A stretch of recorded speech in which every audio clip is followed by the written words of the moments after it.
From the Evening Standard in London, I'm David Marsland, and this is The Leader. I don't see anything conclusive at the moment to say that we need to deviate from the roadmap, but we've got to be cautious, and we're keeping everything under very close observation. We'll know a lot more in a few days' time. The Prime Minister once vowed that the lockdown roadmap was irreversible. Not so much now. The Indian variant, with its wild spread in parts of England, including London, has thrown a bit of a spanner in the works. For the moment, we are still on course for restrictions to be lifted on June 21st. For the moment. And there's allegedly a government source telling some journalists those pubs that reopened indoors on Monday may have to close again. Local lockdowns appear to be edging their way back onto the table. And then there's confusion over the travel traffic light system. Can you go to an amber-listed country or not? Our Deputy Political Editor Nicholas Cecil has been trying to make sense of what's happening. First of all, Nicholas, will lockdown be lifted on June 21st? And are pubs going to have to close indoors again? Well, things are all really a bit up in the air at the moment. So we're getting different messages from different ministers. So the latest from the Prime Minister, Boris Johnson, is that he's seen no conclusive evidence to suggest that the government will have to deviate from its roadmap. We're keeping everything under very, very careful, close review. We're looking at all the data as it comes in from places like Bolton, trying to understand whether the Indian variant is more transmissible, and if so, by how much more it's transmissible. I'm afraid we've just got a few more days of looking at that data. So that was pretty middle ground-ish. Earlier in the day, we had the Environment Secretary, George Eustice, saying that the government may have to look at local lockdowns and even delaying the final easing of lockdown of the restrictions on June the 21st. The Prime Minister has been clear all along that we will take it one step at a time. We've just yesterday done the latest set of easements allowing pubs to open again and cinemas and so on to open again.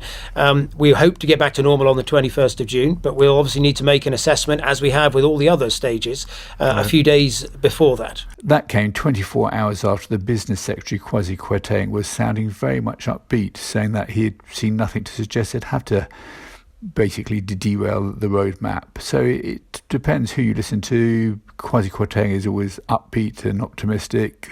George Eustice was a bit more feet on the ground and realistic. The idea of local lockdowns doesn't seem to be popular with a lot of people. I know Sadiq Khan was interviewed earlier and he said that he would be against them being introduced. I think what we know from last year is local lockdowns, the tiering system just didn't work, it failed.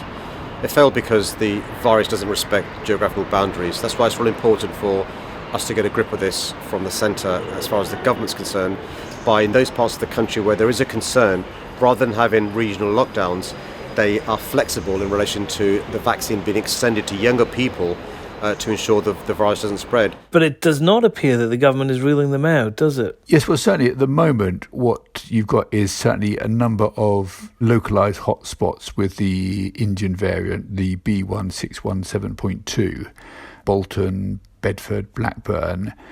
And certainly if you look at Bolton, there you've got some very high infection rates. And what is actually striking in Bolton is the infection rate amongst young children. We've always known that the virus spreads amongst older teenagers, and some of them can get poorly, but not seriously. But if you look at Bolton, the highest 7-day rate is amongst the 10 to 14-year-old age group, which is at 585.6 per 100,000 people a week, which is far higher than the old age groups who have been vaccinated. And I think the challenge the government might face is that while they can vaccinate adults very quickly, or quicker, they can speed that up, if the virus is spreading amongst children, then that's far harder to control. Now, Nicholas, travel is another area which people seem to be very confused about. We have this traffic light system that was announced by the government, green, amber and red. What does amber actually mean? Should we be going to countries on the amber list? Well, that's a very good question, and these traffic light systems seems that it may be slightly malfunctioning at the moment. Many holiday makers would have thought that they could go to amber countries, just they had to quarantine on their return. If you go to a green country, you don't have to quarantine on your return. But now the government today seems to be putting the brakes on that, and we had the Prime Minister saying that if it's an amber list country, not somewhere you should be going on holiday. Just hours earlier, again, we had Mr. Eustace saying that if you want to go and see family and friends out there, you can. Now, there is some permission that you can go and see people for death in the family or another compassionate reason. But certainly many holidaymakers thought they could also go to amber countries, and now they've been told, no, you shouldn't. And while we're talking about travel, the government is continuing to be attacked for not imposing blocks on travel to and from India, isn't it? Yes, this looks like a third case where the government has been too slow to act. We had that in the first lockdown, we had that with the second lockdown, and certainly when cases were rising very sharply in India, a number of experts were saying, why is the government not putting India on the red list, especially when they did that to Bangladesh and Pakistan? The government was obviously seeking to strike a trade deal with India. The Prime Minister was due to go out to India, and there's certainly a feeling that may have influenced the decision on whether to put India on the red list and just delayed it by a few days, but which may be crucial in the end in terms of how quickly this variant has come to the UK and has been able to seed itself and start spreading.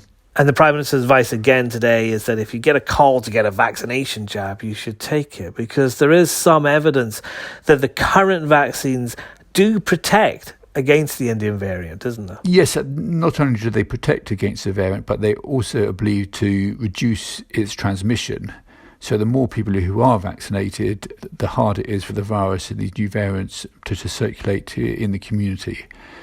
And certainly if you look at London, there have been at least 400 cases of the Indian variant. That's the latest figure we got. I suspect it's several times higher than that by now. But what the experts are saying, the public health chiefs are saying, is that they don't think there's any evidence so far, or much evidence so far, of any widespread community transmission. So it's been largely people who've come back from India, the virus has spread to their family and friends, but is not believed to have been transmitted onward to a significant scale. Although these figures, the 400 figure is certainly at least a couple of weeks old, because it takes about that much time to do the genomic sequencing in order to identify these variants.